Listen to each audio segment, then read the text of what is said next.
Ya mari kita bahas rekap UFC 324 teman-teman, yang dimana ini setelah absen berapa lama Mar ya absennya ya kurang lebih ya?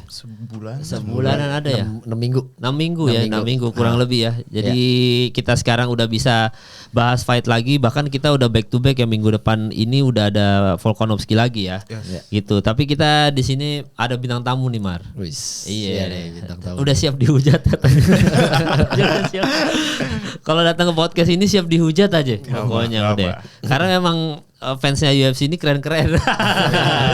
Gitu. Wow, jangankan lu berdua, kita berdua aja udah makan asam garam ya Mar ya.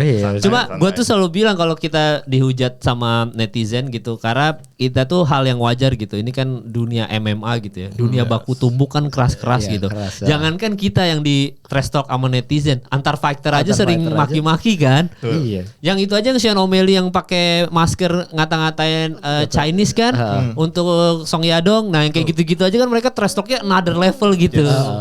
Iya, maksudnya ngata-ngatain lu balik lagi lu ngurusin ban aja yang kayak gitu-gitu kan lebih jahat gitu. Maksudnya mulut mereka ngomongin orang tua, istri-istri gitu.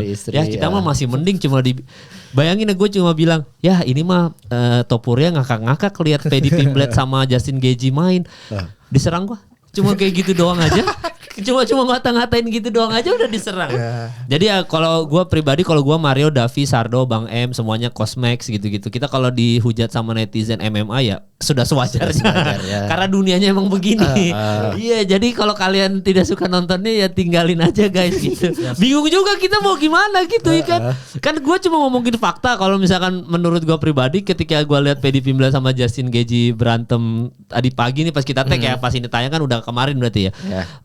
Iya, Topuria sih ngakak-ngakak sih pasti kayak ya elah lu berdua ngapain sih gitu. Ya elah ngapain sih ngotot-ngotot berebutin gelar gua gitu kan. Iya, maksudnya ntar juga gua ambil lagi gitu. Lu berdua juga lawan gua, ya Allah, lewatin Max Holloway aja dulu lah gitu. Maksudnya pasti digituin betul, kan. Gak level bos gitu kan kalau kata Topuria mungkin ya. Iya, makanya tapi kalau ya sulit sih kalau Max Holloway ketemu Paddy Pimblett, lu pasti megang Max Holloway kan, idola lu soalnya kan. Max Holloway ketemu Justin Gaethje udah menang. Mau ngapain? Bukan udah menang lagi, KO terbaik. KO of the year, gila lu. Nih kita bahas dulu ya satu-satu ya, karena mumpung ada Sultan lu namanya siapa? Rifat, sahabat Sultan lu sering konten bareng ya berdua ya. Sering, ya. Konten bareng di rumah, kita dari @Early Stoppage Podcast. Buat teman-teman yang mau follow di Instagram, TikTok. Oh siap. Gue konten bahas rating topik-topik di UFC bareng teman-teman. Oke, dan by the way mereka berdua ini rajin datang ke Nobar juga sebenarnya. Makanya gue akhirnya kenal mereka berdua tuh dari Nobar UFC. Kalau buat yang nanya, Bang kok nggak ada Nobar Paddy Pimblett sama ini? Jujur kita belum ngurus izin videonya. Kan kalau mau lah kita udah punya kemarin izinnya. Kalau video kan baru lagi. Bahkan kalau yang nanya Volkanovski ada Nobar atau enggak, nanti masih ongoing ya, maksudnya kan gue masih ngobrol sama video nih beda perusahaan. Jujur serem. Iya kalau video udah ya bukan semuanya besar lah gitu, tapi intinya kalau video kan beda perusahaan aja. Impact Group yang satu Mola kan Jarum ya kalau nggak salah Mola. Jadi makanya beda aja kan, gue harus birokrasinya beda. Jadi buat kalian yang lagi nanya kan, kemarin gue ngonten buat UFC Indonesia tuh yang gue bilang nonton di video eksklusif gitu kan. Banyak yang nanya bang nggak ada nobar gitu. Ya itu izin dulu masih dia. Mungkin nextnya kali habis Volkanovski siapa ya? Habis Volkanovski tuh Max Holloway. 326. Iya ini apa BMF ya? Ya. Itu masih kenapa ya? Kayak masih Maret kalau nggak salah ya. Ya lagi puasa itu kalau nggak salah. Iya lagi puasa. 7 Maret ya kalau nggak salah. Iya lagi puasa. Berarti fix nggak ada nobar juga. Jadi bayangin sampai dari Januari, Februari, Maret mungkin nggak ada nobar teman-teman. Kalau bulan puasa fix gak ada nobar bang. Kayak waktu Pereira lawan Angka Live itu kan bulan puasa tuh gak ada nobar ya? Nggak ada tuh kita cuma ini doang aja. Gue lupa sih, tapi seingat gue sih nggak ada nobar ya, seingat gue. Karena bulan puasa tuh pagi gitu, wis PR banget gitu. Iya. Lu gak puasa lu ya? Emang non muslim ya? Muslim dong. Tapi kagak puasa. Kenapa? Langsung dijat. Lu kagak puasa lu ya? Gak boleh nuduh. Iya gak boleh nuduh. Suzon gue, maaf ya dosa gue. Nah jadi gitu teman-teman ya. Jadi mungkin sampai Maret belum ada nobar. Setelah after lebaran baru kita ada nobar gitu. Plus juga after lebaran kayaknya secara card juga gacor-gacor sih. Oh iya. Gue terakhir bikin nobar Volkanovski sama ini aja ya. Volkanovski Diego Lopez yang pertama. Buset yang datang cuma 9 orang. Oh iya. Iya itu saking ya bayangin itu niche banget gitu nonton Volkanovski Diego Lopez tuh. Ya buat kita mah seneng gitu ya. Buat orang-orang awam gitu. Kalau Paddy Pimblett mungkin orang masih tahu lah karena kan dia keliling-keliling ya dalam tanda kutip keliling podcast walaupun podcastnya podcast bola ya. Yang sama dia kan di Paramount tuh ada yang podcast sama Thierry Henry. Terus habis itu Carragher gitu-gitu kan. Micah Richard. Iya, nah kan dia di interview tuh karena kan dia Scouser, dia Liverpool Scouser, kan. Jadi enak nyambung ngobrolnya sama si pundit-pundit sepak bola ini sama pemain-pemain legend ini gitu. Makanya Paddy Pimblett mungkin orang-orang masih tahu terutama fans Liverpool ya. Cuma buat teman-teman ya akhirnya tidak ada Real Madrid versus Liverpool. Tidak ada main di UFC Santiago Bernabeu nggak ada. Prelims kita itu ada Alex Perez versus Charles Johnson yang dimana Alex Perez ini sebenarnya udah 10 kali kalah ya, 26 kali menang gitu. Dan jadi memang sudah gacor ya. Sementara kalau Charles Johnson ini dia itu ya ini mah orang tua ketemu orang tua nih. Kan Charles Johnson tuh peringkat 13 dia di di flyweight ya. Peringkat 13 sekarang masih aktif. Dia itu benar ya peringkat 13 flyweight, terus Alex Perez itu ada di peringkat 11. Jadi sebenarnya mereka berdua sama-sama ini sih. Dan menangnya juga keren banget KO ya, langsung di ronde pertama. Terus habis itu ada Nikita Krylov juga lawan Modestas Bukauskas. Itu menangnya mana sih? Round 3 ya. Round 3 ya, ronde 3 KO TKO juga, bener. Jujur gue setengah tidur ya karena gak ada nobar, jadi gue bener-bener bangun nonton ketiduran. Terus ada Ateba Gauthier. Itu gimana? Davi itu. Iya favoritnya Davi. Gue kira tadi di match itu dia bakal bisa finish kan, cuman akhirnya sampai decision. Soalnya dia kayak punya knockout power yang gila banget kayak. Kan banyak yang bilang dia kayak Francis Ngannou kan, dia secara fisiknya mirip, cuman di match itu dia nggak berhasil nge-finish. Versi mini. Ya, versi middleweight. Versi middleweight. Itu bisa jadi ancaman juga tuh Bang di middleweight ya nggak sih ke depannya? Bisa jadi juga karena memang ini idolanya Davi ya, Ateba Gauthier ya. Tapi lu nonton Mar kalau Ateba? Ya. Nonton. Gimana soal Ateba Gauthier? Jadi gini kan, kalau menurut gua si Gauthier tuh sebenarnya dia punya power. Dia punya power di tangan kanannya terutama di straightnya. Terus dia juga punya power di tangan kirinya, tapi kalau di tangan kirinya dia tuh lebih ada power di bagian hooknya. Nah si lawannya ini siapa namanya? Sebentar, namanya itu Pulyaev. Pulyaev. Si Pulyaev sempat kena ketek beberapa kali di awal-awal round, tapi setelah itu dia strateginya bagus menurut gua, karena si Pulyaev ini dia coba nendang terus tangan kanannya si Gauthier. Otomatis dengan tangan kanannya ditendang, tangan kanannya nggak bisa keluar untuk mukul. Mungkin juga tangan kanannya ditendang, tangan kanannya jadi kayak sakit pegel gitu, jadi powernya nggak sebegitunya lagi. Berkurang. Terus yang perlu diperhatiin lagi dari si Pulyaev ini, bagaimana dia bergerak keluar dari tangan kanannya si Gauthier ini efisien banget. Jadi lebih banyak di posisi di mana si Gauthier itu kayak ketinggalan langkah dibandingin si Pulyaev ini. Tapi balik lagi si Pulyaev ini nggak punya power untuk ngebales si Gauthier ini, karena ya pertama dia udah ketek duluan, mungkin udah agak pusing. Dan kedua ya emang ototnya juga gak segede si Gauthier kalau dibandingin kan. Iya. Dia juga si Pulyaev ini baru 2 kali main ya di UFC, baru 2 kali. Tapi yang pertama debutnya dia langsung kalah tuh lawan Duncan, terus habis itu dia menang baru KO TKO. Jadi memang si Pulyaev ini cukup smart juga ya untuk dia udah tahu senjata pamungkasnya si Ateba Gauthier ini apa, dia hentikan dengan tendangan-tendangan itu, dan efisien ternyata efisien. Cukup efisien ya. Perpaduan antara yang kalau gue bilang sih itu strap kick ya, jadi satu tendangan ngarah ke arah strap sini supaya tangannya nggak sibuk. Terus tendangan lainnya mungkin ke arah body, jadi tangannya dia kan ke kombinasi nih antara dia ngeblok ke atas atau ngeblok ke bawah. Ketika tangannya di atas dia nendang ke body, ketika tangannya ke bawah dia nendangnya ke strapnya itu. Nah itu efisien dan bagus. Apa Bang namanya? Strap kick. Itu tangan. Karena nendangnya ke arah strap dari ini, strap dari glove-nya. Oh, strap kick. Jadi itu strategi juga untuk itu strategi biar tangannya nggak aktif gitu. Biar tangannya nggak aktif aja. Bayangin dia main di UFC 3 kali main di UFC itu semua 3-3-nya tuh finish ronde pertama tuh. Ateba Gauthier tuh. Jadi memang ini baru si Pulyaev nih bisa nahan sampai decision ronde 3. Berarti kan secara nggak langsung emang dia ngebuka kelemahan. Iya. Ngasihin ke orang-orang lain nih. Ini nih kelemahannya nih orang nih gitu. Masalahnya memang Puliaev, maksudnya Rusia ini kan mungkin begitu lahir darahnya udah darah MMA gitu.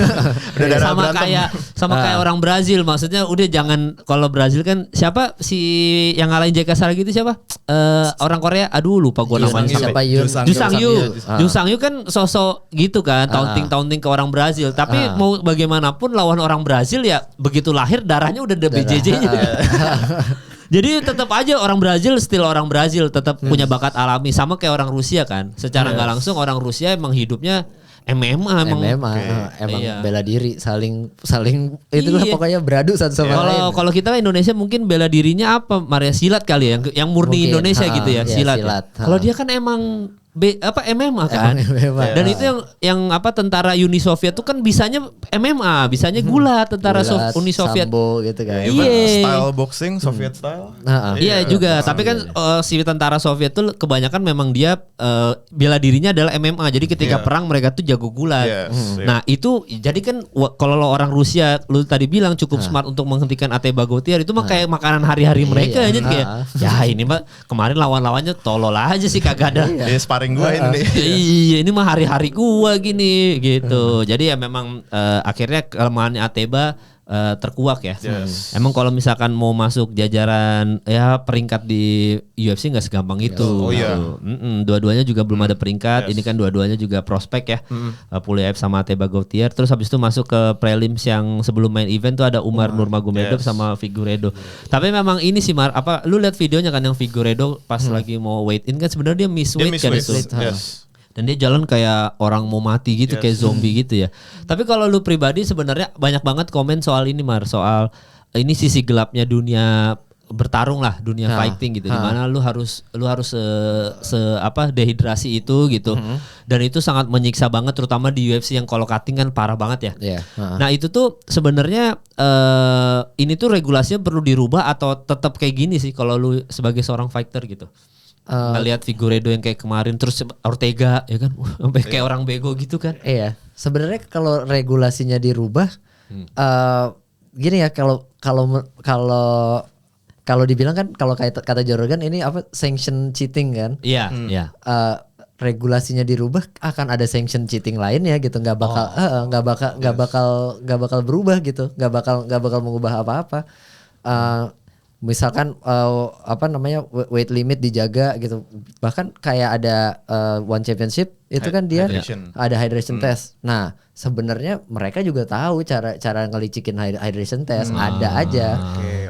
Jadi gue lupa gimana caranya, tapi ya tetap aja sebenarnya mereka itu dehidrasi, cuma cara ngakalin hydration testnya juga ada gitu. Ya sulit ya. Gue nggak bisa berpikir, nggak bisa muncul ide untuk metode apa yang membuat ini lebih aman. Tapi mestinya sih dengan berkembangnya science gitu, orang bisa weight cut dengan lebih aman. Kalau misalkan kayak kita lihat-lihat yang kayak fighter top gitu, yang kayak ambil contoh Volk, Israel Adesanya gitu kan, dia dia ngekat dengan kelihatannya lebih mudah, kelihatannya lebih aman, dan terlihat lebih segar gitu.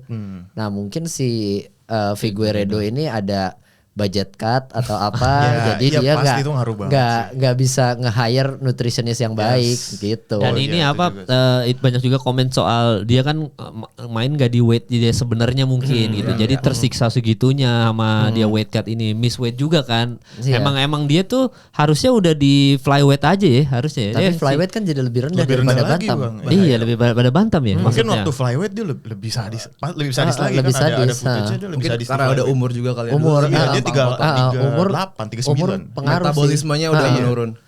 Terus tapi yang lucu itu Bang, jadi di Paramount Card pertama ini kan ada 2 fighter yang miss weight kan. Terus ada salah satu fighter yang, jadi Michael Bisping lagi interview gitu. Terus dia ngomongin kayak gue nggak punya simpati buat para fighter ini karena mereka cuma punya satu job which is cutting weight. Terus Yeah, tiba-tiba just ada make fighter weight. lagi jalan, lagi habis nimbang dia bener-bener jatuh pingsan. Iya. Karena ya itu Abis sebrutal dia itu. ngomong itu kayak udahlah lu ngapain sih kayak cuma weight katanya kok susah banget terus waktu di belakang ada yang pingsan. Iya sih. Paramount dikasih kejutan dari UFC kan kayak fighter.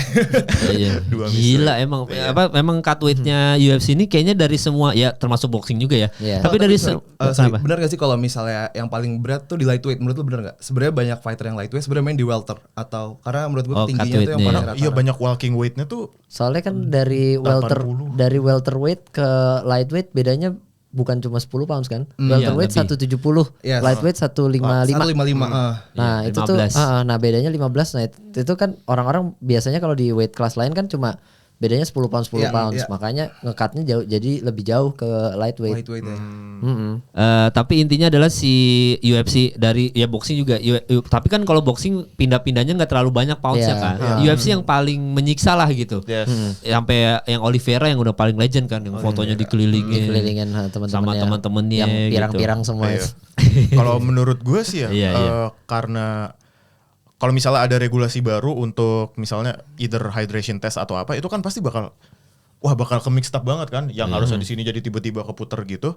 Paling solusinya kalau menurut gue tambah divisi baru. Kayak boxing iya, jadi lebih mungkin ada divisi di antara. Contoh kayak dari lightweight ke welterweight kan lompatnya terlalu jauh. Mungkin ada divisi di antara itu. Iya, divisi Mungkin itu tengah-tengah sih, ya. iya, Tapi kalau kayak gitu bisa jadi juaranya terlalu banyak. Itu juga. Nah, kalau juaranya terlalu banyak jadi kayak bingung mau ngerut buat kayak yang mana. jadi juara tuh bukan Less valuable gak sih? Yes, Less, iya, itu less juga. authentic gitu kan. Makanya nggak prestis pusing ya. juga Nggak kan prestis, masalah ini iya, belum ketemu Iya. solusi yang pastinya tuh gimana. Iya, itu kan kemarin gara-gara Figueiredo aja ya. Jadi kita Iya. bahas ini lagi karena bener-bener kasihan banget. Kayak bener-bener buset dia jalannya sampai kayak orang jompo gitu. Iya. Salah jalan kan awalnya kan dilurusin terus pas balik juga digotong. Mukanya Kayak- pucet gitu. Iya, dia Ortega tuh yang paling baru kan yang Ortega juga Brian Ortega juga gitu kan kasihan. Bahkan ada yang bilang beberapa fighter the real fight-nya itu is cutting weight ya. Kayak banyak yang bilang kayak Bukan itunya, bukan pas berantem iya, masanya. yang bener-bener tough-nya banget tuh. tapi ya Tapi ini menurut staff lu gimana? ini staff Ini staff ya? ini staff kayak lu Iya. kalau udah level UFC mungkin 10 kilo kali Iya, dalam seminggu kali ya. Itu sih gimana ya rasanya ya kalau misalkan digambarin rasanya kan lu dehidrasi selama 3 hari at least. Lu dehidrasi selama 3 hari, lu kalau ngelihat tuh kayak pandangan lu dari lebar gitu makin lama makin sempit makin sempit. Mulut lu pahit sepahit-pahitnya. Gak boleh minum 3 hari kan soalnya kan. Iya memang itu sih. Dulu Sardo pernah gitu juga tuh Mar nyobain waktu dia. Bayangin Sardo cuma sparring ini doang. Sparring-sparringan pertandingan di Bandung doang gitu. Bukan yang pertandingan gede-gede kayak lu gitu. Itu aja dia kayak buset bang kayak orang mau meninggal bang bener dah itu gue kayaknya tinggal dibacain apa aja udah meninggal gue tuh bang katanya Itu dia dia bilang cutnya gitu. berapa tuh? Berapa banyak? Gue lupa sih tapi dia berapa hari 3 hari 2 hari 3 hari nggak minum air putih. Aduh. Wah itu mah gila, itu mah bener-bener bang nggak ada yang lebih tersiksa dari itu bang. Makanya gue sama fighter mah UFC boxing mah serespect itu gue. Cutweight itu seberat itu. Bang, gitu. tapi kalau misalnya udah beres cut weight nih, itu langsung kita rehydrate makan sebanyak-banyaknya atau gimana tuh konsepnya sebenarnya? Sebenarnya ada ininya ya, ada caranya ya. Maksudnya kalau misalkan lu langsung makan sebanyak-banyaknya nanti lu jadinya pusing juga nggak enak juga gitu. Lu harus ada generally gradually masukin air. Mungkin kayak 1 liter setiap elektrolit gitu yang kebanyakan. Terus lu harus masukin air sebanyak lu ngeluarin air gitu. Biar tubuh lu bisa kerja dalam lagi waktu ya. 6 jam lah kira-kira. Kalau lu lihat di yang orang habis weigh in pasti kan dikasih kayak minum segini. minum yang gede, Langsung, elektrolit, iya, langsung dicap. Terus elektrolit. biasanya gitu. fighter kalau misalnya tanding, dia terakhir makan hamin berapa jam tuh biasanya bang? Tanding Oh, beda-beda sih. Beda-beda ya? Itu terserah mereka Tergantung aja. ini ya, Iya. pribadinya. Ada yang beda-beda. Maksudnya makanya di gua penasaran. venue juga tetap ada yang makan gitu. Tapi kan memang mereka begitu udah cut weight itu udah langsung bebas aja. Makanya kan nanti weightnya udah nambah lagi biasanya pas pertandingan. Makanya kayak Morales tuh kita bilang curang karena pas cut weight dia beneran di welter, tapi pas dia berantem udah Iya, nggak udah gede banget badannya gitu, Kayak udah Alex balik. Pereira Kayaknya, di iya. middleweight juga Alex agak Pereira di nggak make sense middleweight orang udah. segede itu. Tapi berat. sebenarnya as Iya. long as pas penimbangan masuk sebenarnya sah-sah aja gitu. Oh iya kan. sah-sah aja. Iya. iya. Maksudnya yang penting pas lagi nimbang sesuai Masuk, aja. yes. Abis itu bebas dia balikin lagi Ketika badannya. fighternya dianugerahi dengan kemampuan metabolisme yang bisa cepat turun, cepat naik, itu keuntungan buat dia, benar Iya. buat Nah, fighternya. iya, termasuk itu tadi yang Termasuk- disebut sama Israel Adesanya. Israel Adesanya, ya. Itu mah keuntungannya dia gitu. Israel Adesanya, Volkanovski termasuk tuh. Ya Islam Makhachev oke lah, Salah satu masih yang termasuk juga, ya. Iya. Iya. Emang keras aja orang Dagestan mah. Hari-hari kali Makanya dia kagak. waktu pindah welter kan seneng banget. Dia udah kayak gue harus cut weight. Ya cut weight weight-nya cuman nggak gak sebanyak se-ekstrim itu. itu. Jadi kayak Iya udah seneng. Oliveira yang paling kasihan mah udah sama aja kayak orang mau meninggal gitu. Tapi memang kalau kita tadi mention soal Islam Makhachev dan Dagestan, banyak banget yang komentar soal Umar. Umar ini per hari ini ya, per kita tag ini selesai mengalahkan Figueiredo dengan decision ini, banyak banget yang bilang keberatan dia bawa klan Nurmagomedov ini. Maksudnya pakai nama keberatan Iya untuk lagi. seorang Umar gitu. Tapi lu setuju nih pertandingan berarti boring menurut lu tuh Tani?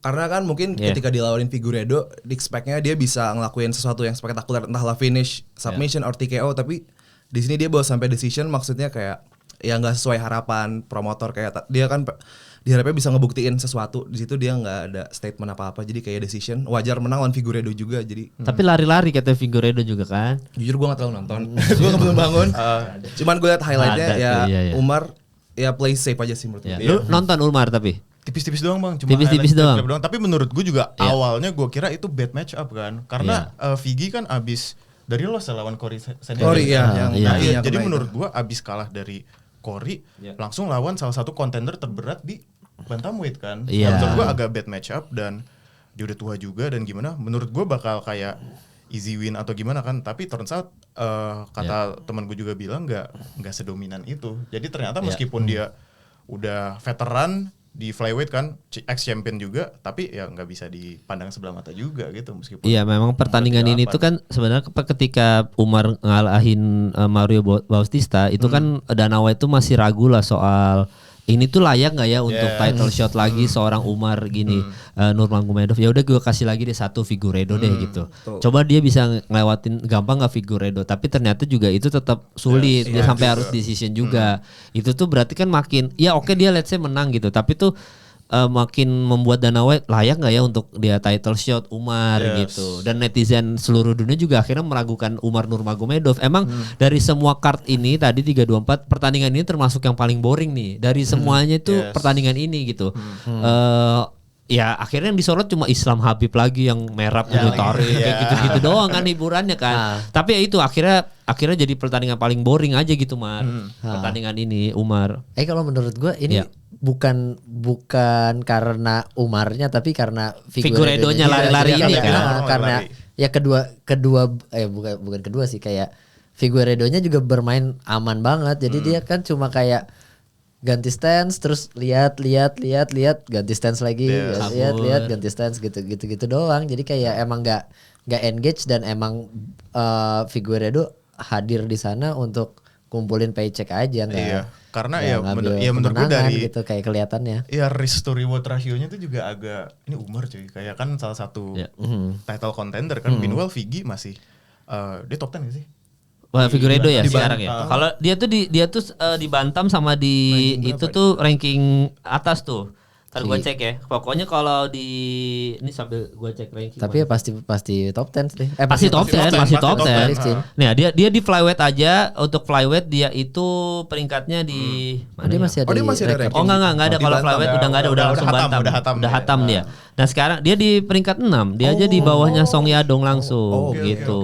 Jadi memang si Figueiredo tuh tidak bisa diremehkan Iya juga. nggak bisa masih oke banget sih. Tapi gue setuju Iyalah. sih Bang tadi yang lu bilang ketika dia bawa nama Nurmagomedov kan dengan semua prestasinya Khabib, Islam. Oh yes. Semua orang expecting ke Umar dan waktu rekor 18-0 lawan Merab. Iya. Waktu itu kita ngira kayak ini yang bisa nge-crack Merab dan situ dia kalah dan Iya. sekarang dia menang lagi tapi belum ada finish yang menjanjikan banget kan di situ yang kayak Yes. But Oke, still though, Umar. a win is still a win sih menurut gue. Iya, tetap Tapi makanya. maksudnya buat next title shot kayak belum Ya, dapet sih. belum seimpresif itu. Iya, jadi kalau lu lihat pertandingan tadi cuma itu dong kayak nerima duit aja berarti gitu Mar ya. Iya, Kayaknya ya. hadir dibayar ya udah.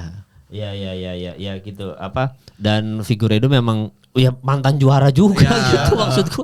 Jadi emang nggak bisa diremehkan lah. Itu ujian terakhirnya Umar sebenarnya dia kan. Untuk seorang Figueiredo, untuk seorang Umar, apakah dia bisa layak lagi nggak untuk dia bisa title shot? Tapi ternyata lawan Figueiredo tetap sulit gitu-gitu ya. Tapi benar juga, emang ini Figueiredonya aja kabur-kaburan. Kalau dia baku hantam juga mungkin Umar bisa juga menang mudah sebenarnya kan. Jadi makanya dibuin kan pertandingan itu gitu. Karena memang pertandingan ini aman, ketemu main aman gitu. Jadi memang sayang banget ya untuk seorang Umar ya. Dan dia main di prelim. Kayak belum banyak yang itu juga. Belum banyak yang nonton ya. Banyak yang datang. Contohnya ya kita kan. Belum banyak yang datang ya. Iya. Ya tapi ya gitu, itu di prelim atau enggak, tapi harusnya tetap delivering 100%. Ya harus di delivery dengan bagus ya. Terus kita masuk ke main eventnya. Ada John Silva, Arnold Allen, yang dimana John Silva juga menang decision ya. Ini John Silva untungnya bangkit setelah kalah sama Diego Lopez ya. Berarti ya. Nah lu nonton nih kalau ini nonton nih. Ya. Gimana nih John Silva nih? Ngeliatnya dia terakhir lawan Diego Lopez bener-bener agresif banget, dia nge-pressure dan itu yang end up bikin dia kena spinning elbow itu. Dan di match ini gue ngeliat dia jauh lebih sabar. Kalau nggak salah cornernya juga bilang kayak ya pokoknya lebih santai mainnya. Tapi di situ gue lihat tetap John Silva emang strikingnya top banget sampai Arnold Allen jatuh yang ronde terakhir itu kan, sampai udah di bawah. Diinjak kemudian. Diinjak dia lompat. Maksudnya gue ngeliat John Silva improve dari match lawan Diego Lopez, dia lebih sabar tapi tetap mematikan, tetap agresif. Bagus banget buat John Silva. Yang benar-benar improvement dari John Silva yang gue lihat, kalau lo lihat dari waktu lawan Drew Dober, waktu lawan Bryce Mitchell, dia tuh bener-bener wah gerasak-gerusuk banget sih Bang. Kalau gue lihat ya bener-bener pressure, window kebuka dikit langsung dia pukul apa gitu. Kalau tadi tuh bener-bener santai banget, cari timingnya yang benar. Itu sih yang benar-benar ini evolve, apa? Fighting nerds. Bukan apa istilahnya tuh julukannya, kalau dia menangan guguk langsung ngomong gitu kan. Dia waktu mulai enggak guguk kan. Yang ini lebih tenang. Lebih tenang, Ya sama, lu setuju gitu Mar, berarti Mar. Yang ini lebih tenang John Silva ya. Setuju kan. Gue ngeliat banget di round pertama dia benar-benar cuma berdiri di tengah. Oke, gue kayak dia ngedapetin feelingnya. Oke, gue nguasain oktagon ini, tengah ini milik gue. Dan dia benar-benar ngerasain semuanya aja. Gue ngelihat dia kayak dia ngerasain gimana si siapa Arnold Allen datang ke dia, ngelangkahnya seperti apa, gimana si Allen bergerak ke kanan dan bergerak ke kiri, benar-benar kayak dipantau, direkam gitu. Iya, dia lebih observer di baru di round kedua dia mulai rilis serangan-serangannya dia. Bagus sih, sangat dewasa di penampilannya dia yang kali ini. Oh iya banget. Harapannya Fighting Nerds nih. Iya, sama Boralho sih. Defender juga keras Bang, ada si Lauren Murphy, ada FLOF, ada John Silva. Maksudnya itu seru juga sih. Featherweight salah satu yang kontendernya keras-keras semua. Dan kasihannya si Arnold Allen menurut gue, dia kan terakhir fight 2024 kan. Iya udah lama banget nggak. Dan dia langsung masuk, langsung dilawan orang yang pernah lawan Diego Lopez kan, salah satu veteran gitu. Jadi Arnold Allen terakhir lawan Chikaze. Iya, lawan Chikaze menang. Giga Chikaze. Habis itu dia injury di training campnya, dia baru return. Tapi itu by the way John Silva kayak emang sedikit autis nggak ya? Tahu nggak sih? Dia ngeliat belt dia teriak-teriak juga. Tapi nangis kayak lucu. Gue nggak tahu itu gimmick apa beneran ya? Enggak, emang beneran. Emang dia ada autism gitu. Iya, itu John Silva. Makanya. Gue nggak tahu ini. Iya emang, tapi emang bener itu. Iya emang bener. Jadi dia punya autism gitu. Si Arman kan sampai ngetawain yang dia lagi main sama Nina terus kan. Dia bilang kayak, lu liat nggak sih klipnya si John Silva, dia ngapain sih sampai diketawain itu kan maksudnya. Kasihan banget. Ya udahlah. Tapi katanya dia bilang dia backstory-nya as a fighter juga lumayan tragis kan. Waktu masa kecilnya ada kejadian yang lumayan kayak orang tuanya berhubungan sama orang tuanya, jadi kayak ya mungkin dengan traumanya itu jadi seperti ini sekarang gitu. Kasihan juga maksudnya, prihatin. Ya John Silva mah keras hidupnya itu. Termasuk yang keras, makanya John Silva ini bisa dibilang dari semua Fighting Nerds emang dia harapan satu-satunya tuh lagi dia tuh sekarang tuh John Silva. Ya dia berhasil comeback kan dari kalah. Prates lah Bang. Iya Prates juga. Cuma kan sebenarnya yang punya kesempatan untuk pegang juara cuma John Silva. Di kelas-kelas yang lain ini berat semua. Juaranya terlalu monster ya. Iya, Prates juaranya ini kan si siapa? Islam. Sulit lah gimana. Ya welterweight. Welterweight sulit dia ngalahin si siapa JDM aja harus bisa nggak ngalahin Morales dia coba tuh. Shafkat lah Ian Gary. Iya. Mau gimana ngelewatin itu sulit. John Silva yang punya peluang kan, cuma John Silva doang lah. Apalagi ketika misalkan let's say minggu depan ini Diego Lopez menang gitu. Jadi masih ada potensi tuh buat ngejar lagi, rematch lagi. Dia menang kan lawan Arnold Allen gitu. Dan Volk juga meskipun dia ada bau-bau retire tapi masih belum tahu katanya. Tapi kan ya udah di penghujung tanduk sih ya dia udah. Ya masih bisa, tapi Mario masih dukung Volkanovski kan. Iya. Volkanovski. Nanti kita bahas tuh nanti kan sekalian nih. Terus habis itu ada Natalia Silva dan Rose Namajunas. Nonton Rose. Jujur saya ketiduran. Gue bangun-bangun abis lihat Jan Silva bangun-bangun udah ronde 3 apa ronde berapa gitu udah ronde terakhir aja gue bilang gitu. Jujur gue nonton Natalia Silva kan ada ininya kan ada interview sebelumnya kan. Iya. Si Natalia Silva bilang kayak dia nggak bakal pernah nemuin fighter yang stylenya seperti gue gitu kan. Iya. Terus pas gue lihat si Natalia Silva main, ternyata emang stylenya aneh ya. Kalau dilihat-lihat kakinya muter-muter, pinggangnya muter-muter kayak dansa ya. kayak dansa kayak iya. Kayak yang video-video di Instagram yang kayak ayo you have to put the hips into it gitu kan. Terus ternyata di malah gel-gel gitu. Ternyata kayak gitu. Oh iya ternyata emang aneh stylenya. Aneh. Kan menang Natalia Silva kan? Menang. Dia sebelumnya habis ngalahin siapa? Alexa Grasso ya? Natalia Silva. Natalia Silva tuh habis ngalahin Alexa Grasso ya. Bener ya? Next iya. Udah 2 champion loh. Apa? Dia kalahin. Iya. Berarti mungkin akan lawan Shevchenko kali ya? Iya mungkin karena kan memang dia udah ngalahin dibayangin dia ngalahin si Alexa Grasso walaupun decision juga ya, tapi ngalahin Alexa Grasso tetap aja. Makanya dia menang dan dia sekarang udah total win streaknya udah 14 berarti. Apa par menang ini 15 ya? Gue lupa deh. Pokoknya 14 winning streak aja. Seingat gue ya, benerin kalau salah ya. Natalia Silva. Iya, Natalia Silva. Iya, jadi makanya udah di luar kelucuan dia 14 itu win streak loh. Lawannya Rose Namajunas dilatih sama Trevor Whitman juga ya? Udah deh kayaknya setahu gue udah enggak. Tadi kalau lu lihat di cornernya udah enggak ada. Biasanya sama Pat Berry. Sama Pat Berry. Jadi kayak yang gue perhatiin setelah mereka enggak latihan lagi sama Trevor. Si Namajunas emang lebih ke arah shadow boxing daripada fight sih di ini aja. Kalau lu perhatiin deh dia emang beda ya. Emang ada yang dibilang katanya semakin tinggi level lu fake yang lu lempar semakin banyak fake pukulan tapi kalau menurut gue si Namajunas nih terlampau kebanyakan nih fake-nya nih. Feintnya kebanyakan. Karena kan dia pernah Namajunas tuh fight yang boring banget lawan siapa ya? Nah itu ada tuh pernah title fight cuma fake dia fans baru apa udah lama nama Yunas ya berantemnya. Jujur fighter cewek kita mantau itu dia. Bener. Lawan siapa? Lawan terakhir Maverick. Terus terakhir lawan Maverick menang tuh decision anonymous. Terus dia kalah tuh lawan Blanchfield dia kalah. Lawan Cortez tuh lawan idola kita. Cortez dia menang tuh unanimous decision 5 ronde tuh. Lawan Cortez kali boring enggak, lu lupa. Bukan Ribas. Gue inget title fight pokoknya lawan siapa ya? Lawan kalau title fight berarti harusnya dia tuh kalah title deh gara-gara fight itu. Kalah title. Berarti dia kalah di situ. Dia kalah. Dia tadi lagi megang title. Jadi udah tahun berapa tuh? 2022. Lawan Esparza. Iya, lawan Esparza berarti. Wah, sampai dibuin satu-satu. Iya, lawan Esparza itu. Wah, lebih kalau mau dibuin mah lu lihat Rachel Pennington. Habis hancur lah.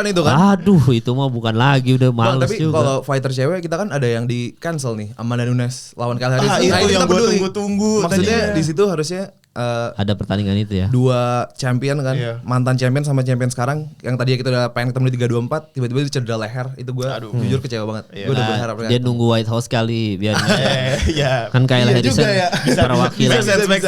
perwakilan Amerika dia. Iya, Amanda Nunes. Tapi kalau ngomongin soal weight cut paling sadis mungkin Kyle Harrison kali. Kyle Harrison gede banget orangnya. Dari dia main di PFL aja dia main di PFL aja kan lightweight. Iya. 70 kilo tuh. Iya. Oh ini di Bantam. Sekarang Bantam. Iya, itu mah gila itu. 61 berarti. 61. Dia atlet garis keras itu. Iya, itu dia atlet garis keras. Kyle Harrison tuh punya pacar enggak ya? Apa punya suami enggak ya? Apa dia emang hidupnya? Iya, apa? Seingat gue punya istri deh. Iya, hidupnya pokoknya kayak Zhang Weili kayak Shevchenko aja kan berantem aja udah hidupnya gitu. Kayaknya udah punya istri. Kayak Amanda Nunes. Iya. Sama-sama punya istri. Iya kalau nggak salah gue lupa kalau nggak salah ya Harrison ya. Pokoknya gitu kayak Harrison mah emang profesional garis keras dia mah. Itu mah idola Olympic gua udah. medal kan? Iya. Judo Olympic dari medal. kecil. Bang, tapi kalau misalnya tadi kejadian, lu kira-kira dukung siapa? Apa prediksi lu siapa yang menang kalau tadi? Kyle Harrison. Kyle Harrison. Iya. Amanda. Oh, masih Amanda? Masih. Oh masih lu setelah vakum segitunya tuh. Amanda bisa mukul. Oh iya banget. Wah tapi sekali dihantam Kyle Harrison tewas itu mah. Gak tahu juga. Kalau ditiban dibawa ke bawah kayaknya bang. Iya dibawa Beneran, ke bawah dibawa sama beneran. dia. Kalau kayak- stand up ya masih. Tapi waktu dia kecolongan sama Juliana Pena, itu mah udah gak semangat aja gak sih? Gue bingung gitu. Itu kayak dia Itu bosen upset. kali. Iya, dia. Bosen. Iyalah, tapi memang gua nggak pernah setertarik itu nonton cewek kalau nggak ada Kyle Harrison ini doang. Alexa Grasso enggak bang? Ya tapi tetap nonton gitu karena cakep. Alexa Grasso tetap nonton lah, Shevchenko, Graf. Tapi gue nggak pernah se-excited itu nonton cewek sampai Kyle Harrison ini ke UFC gitu. Oke. Menarik banget gitu. Betul. Dari dia debutnya udah digembar-gemborin juara Olimpiade gitu-gitu tuh. Setara Henry Cejudo tuh Iya, karena sama-sama Dia gold medal. Olympic Gold medal, Iya. Olympic medal. Ini mau bawa Amerika nama Amerika wangi dia. Makanya gue begitu Kyle Harrison masuk gitu-gitu, ini mah rajanya cewek-cewek ini Iya. mah bisa jadi GOAT juga kalau dia konsisten gitu. Jadi itu ya, sayang sekali nggak kejadian. Gue juga menantikan itu. Cuma ya tadi kita nonton Natalia Silva terhibur juga dengan geol-geolnya itu. Walaupun gue tidur bangun-bangun ronde 3. Iya.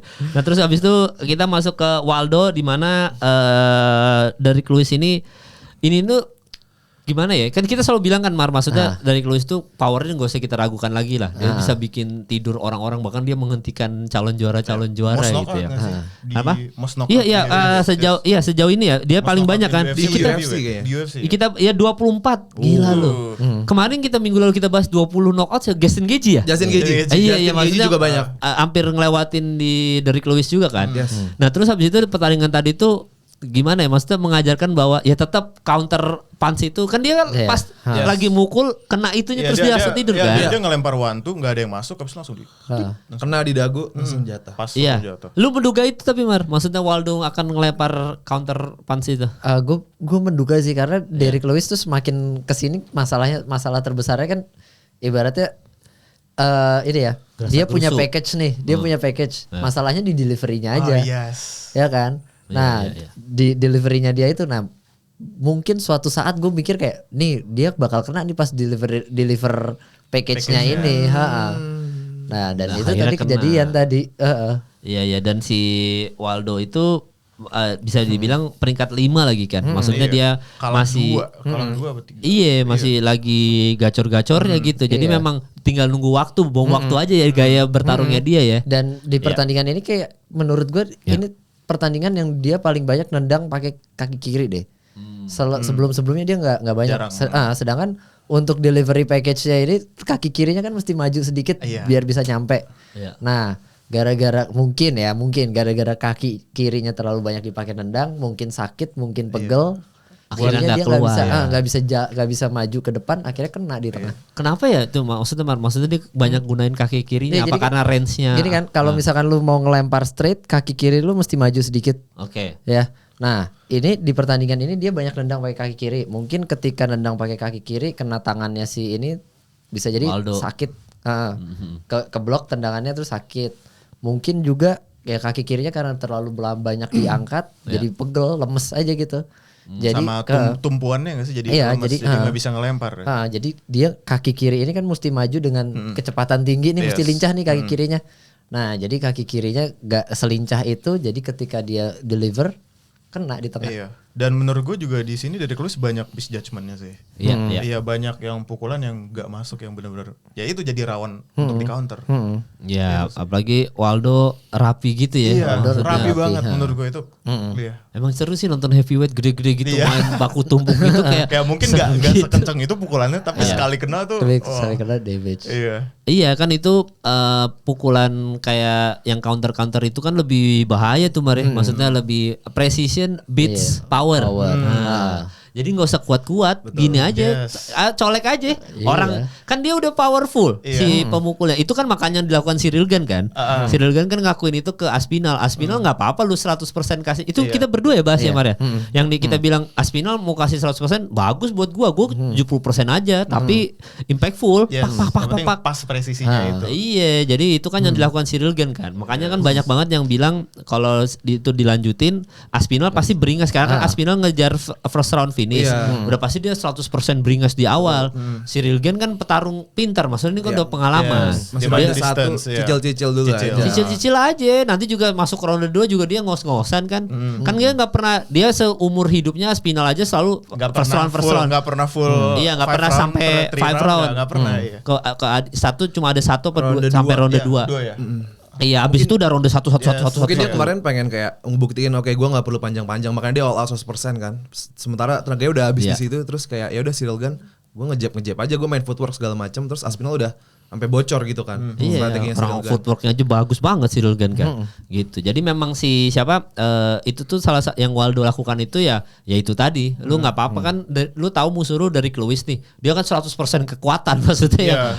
Nampol orang meninggal, orang meninggal gitu. Iya, dia bisa santai segitunya, maksudnya dia tinggal nunggu pukulannya enggak masuk, dia lancarin counter punch dan berhasil kan? Betul, iya. Pas dia mukul dari Lewisnya nyamping gitu kan karena ini masuk kan tangannya tangan kanan ya masuk ke pipi jab ya jab kiri apa kanan tadi lu masuk ke pipinya dia tek langsung tidur kan dan gue lihat tuh dia tuh nggak kayak bener-bener load up banget iya tek apa stiff jab aja Iya, terbukti akurasinya itu. Ya latihan itu. Itu kalau kata Bang M itu akumulasi latihan berkali-kali bukan keberuntungan. Dia udah tahu kapan harus keluar ininya tuh. Itulah gilanya Poatan tuh. Karena kan luck itu preparation ketemu opportunity. Iya. Ya itu Poatan tuh. Maksudnya refleks latihan, nggak mungkin lu bisa keluar pukulan-pukulan begitu tuh. Gila, Imavov. Tapi jadi mending Poatan heavyweight aja nih. Wah, heavyweight sih, heavyweight aja sih. Mending kalau menurut gue mending diselamatin aja itu divisi heavyweight soalnya kayak Aspinall, Ciryl Gane itu udah levelnya jauh di atas yang lain-lain. Iya, kasihan yang bawah-bawahnya ya. Blades bawahnya tuh kan. Blades dan lain-lain. Almeida gitu. Tapi kalau Pavlovich, Spivak. Nah, itu masih gacor. Pavlovich masih gacor. Oh iya, Pavlovich masih. Iya, tapi emang kalau Poatan mah Volkov mungkin. Ya masih gacor juga Pavlovich. Menang kemarin kan? Volkov menang. Iya, menang. Iya, makanya itu memang mungkin harus diselamatkan Poatan ya. Heavyweight aja udah. Main di White House. Ya pecah sih. Iya, light heavyweight juga udah. Menang lawan Ciryl Gane udah pensiun habis itu udah. Masuk nominasi GOAT udah. Dikasih aja gitunya ya. Iya, udah wangi tuh namanya. Tuh kan gue menang kan deh, gue pensiun deh. Gitu. Terus main di Beyond dah. Aspinall. Ada Aspinall nih. Gitu, jadi Waldo menang udah lawan Derrick Lewis ya. Dimana oddsnya juga paling banyak memang ke Waldo ya daripada Derrick Lewis. Terus habis itu ini kita masuk ke dua Comment event. Comment event dan main event kita ada Sean O'Malley. Ini gue pertanyaan satu-satu ya ke lu dulu deh Tan. Menurut tuh Sean O'Malley masih layak gak ini untuk menjuarai divisi bantamweight? Kalau gue ngelihat performanya tadi dan ngelihat sekarang juaranya Petrian, terus ada Merab, ada siapa? Umar. Iya. Jujur gue ngeliat berat banget bang. Kayak Sean O'Malley masih yang sekarang Iya, di take down sama Song Yadong tadi, terus pas di bawah gue ngeliatnya kayak dia sebenarnya kan BJJ jago ya, cuman kayak kalau udah dapat di mount gitu sama lawannya dia kayak bingung banget. Dan di situ gue ngeliat kalau dia mau jadi juara lagi ya dia harus fix wrestlingnya sih. Kalau strikernya sih gue masih ngeliat dia one of the best counter strikingnya, ngefein itu bagus banget. Kayak tadi masuk straightnya banyak masuk ya. Cuman kalau udah dibawa ke bawah bang, gue ngeliatnya berat sih dia mau tembus ke atas. Jadi kalau selama juaranya masih para wrestling ini gue nggak ngeliat Sean bisa juara lagi. Karena kalau gue sendiri ya gue ngeliat tuh tadi tuh dia pede banget karena si Song Yadong itu kan sanda kan kayak Chinese kickboxing gitu. Jadi selama adu stand up itu, dia tuh flow-nya tuh enak gitu. Beda waktu lawan Merab yang kedua. Iya, dia mikirin take down. Dia kayak agak gak natural gitu. Dia agak bingung gitu. Agak takut ya kalau lawan Merab yang kedua kan, maksudnya itu sama kayak waktu Poatan lawan Ankalaev yang pertama. Betul. Basically kayak ketika striker ketemu grappler aja, mereka otaknya akan kebagi dua. Kayak gue nggak bisa fokus striking doang, kayak lower body gue ke expose, jadi kayak mereka nggak bisa fluent strikingnya gitu sih. Jadi gue kalau Sugar kayak belum bisa juara lagi dalam waktu dekat, kecuali skenario gimana gue nggak tahu gitu sih. Walaupun lawan Peter Yan lu tetap merasa nggak, kalau dia udah pernah ngalahin yang kan? pertama bahkan sedikit tipis ya. Jadi kayak bener, banyak orang bilang itu robbery. Iya makanya. Kalau ketemu Peter Yan lagi rematch, gue juga Peter Yan makin luar biasa sih, dia adaptasinya keren banget. Gitu Iya, jadi tetap Sean O'Malley belum layak nih kalau buat juara berdua ya. Kalau lu gimana Mar, lihat pertandingan tadi Mar, lihat Sugashian nih. Bukan idola lu tapi ya Sugashian ya. Bukan idola gue. Gue sih menurut gue si Sugashian ini ya apa namanya? Dia butuh kayak mungkin satu pertandingan lagi untuk membuktikan. Untuk membuktikan, bukan untuk membuktikan. Dia butuh menang satu pertandingan lagi supaya confidence levelnya tuh di level yang dulu gitu.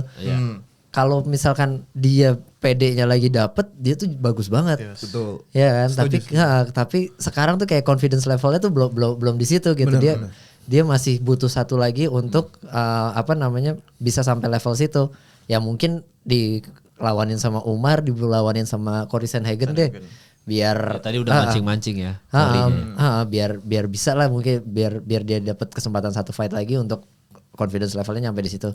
Terus menurut gue juga ini bisa jadi dia kayak diuntungkan dengan peraturan yang baru di mana damage itu nomor 1 dan ground control itu bukan apa-apa gitu kan. Betul. Karena di round 1 dan round 2 si Song Yadong begitu kayaknya ada instruksinya deh, kalau udah 30 detik terakhir take down di 30 detik terakhir. Buat nge-secure point aja ya. Nah ternyata strategi itu udah gak berlaku sekarang karena yang nomor 1 adalah si damage itu. Banyak gue tadi baca komen di video kan, gue beberapa baca komen yang kata ini robbery gitu-gitu. Nah itu mungkin kayaknya nggak lihat peraturan baru. Itu tuh kalau lu lihat Sean O'Malley ya, emang Song Yadong lebih banyak ngeluarin pukulan ketimbang Sean O'Malley. Cuma kan damage-nya lebih banyak Sean O'Malley kan. Sean O'Malley kalau lu lihat cuplikannya banyak banget yang hit langsung kena muka. Itu tuh poinnya tinggi gitu. Makanya begitu kita singgung sedikit soal Paddy Pimblett sama Geji ya. Geji itu 2 ronde aja guys, itu tuh udah jatuh gitu. Si Pimblettnya. Itu tuh poinnya udah gedenya luar biasa gitu. Mau Pimblett ground control gila-gilaan masih kalah sama power knockdown 2 kali, karena kan udah langsung ditulis tuh sama UFC-nya kan 2 kali knockdown 2 ronde. Itu poinnya udah hancur. Makanya mungkin di situ juga tapi itu nanti aja deh. Soalnya itu hubungannya nanti sama Paddy Pimblett. Tapi intinya adalah si Sean O'Malley damage-nya paling besar dan itu kelihatan dicuplikan dia knee-nya, terus yang pukulan masuk ke muka itu kan. Di luar ronde 2 emang 10-9 di ronde 2 adalah Song Yadong karena dia bawa ke bawah gitu dan Sean O'Malley nggak bisa apa-apa. Cuma emang gue setuju sama lu Mar bahwa dia harus satu pertandingan lagi. Sebenarnya yang paling cocok adalah lawan Umar sebenarnya. Jadi dia bisa kalau Cory Sandhagen mungkin ya secara style mungkin Sean O'Malley masih bisa menang ya lawan Cory Sandhagen. Ya belum tentu juga, dunia memang kan 55 nggak bisa dimatematika-kan ya. Tapi lawan Umar, kalau lawan Umar kan yang struggle lawan Mauro Bautista, struggle lawan Figueiredo. Ketika dia satu ujian lagi, ini kan ujian buat dua-duanya. Buat Sean O'Malley naikin confidence, buat Umar naikin confidence juga, dipercaya sama Dana White. Dipertemukan aja dua-dua ini. Siapa yang level confidence-nya paling bagus, siapa yang bisa ngelewatin ini, layak title shot. Iya, sekalian title eliminator juga kan. Iya, tapi memang kalau misalkan Umar yang dapat kita kurang setuju, Sean O'Malley yang dapat juga kita kurang setuju. Ini gitu kayak mematikan 2 asetnya Dana White langsung ya. 2 aset bantam langsung dimatikan di satu malam yang sama ya. Yang paling benar emang sebenarnya Umar lawan Peter Yan, terus Cory Sandhagen lawan Sean O'Malley, itu yang paling benar. Merab istirahat dulu. Kalau misalnya Merab istirahat juga ya kita nggak apa-apa gitu kan. Iya nggak apa-apa. Iya sangat tidak apa-apa. Nah tapi kecuali Khamzat yang istirahat.